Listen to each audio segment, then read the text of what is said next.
wolf who played the flute. Once, a large flock of sheep was grazing on a grassy lawn. The shepherd was resting nearby. A hungry wolf saw the flock, and he stole a lamb.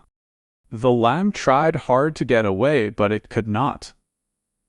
The wolf took the lamb behind a bush. As the wolf was about to kill the lamb, an idea struck the lamb. An idea came in his mind. "Oh wolf, I know that I'm going to die soon. Will you be kind enough to fulfill my last wish?" "What is your last wish?" "I am fond of music. Before I die, I wish to hear you play the flute."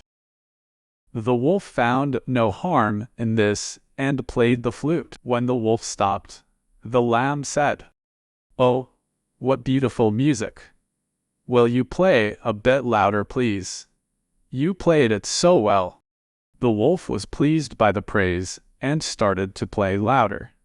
In the meantime, the shepherd and his dogs, who were looking for the missing lamb, heard the sound. They came running and chased the wolf away. The lamb happily ran to its flock.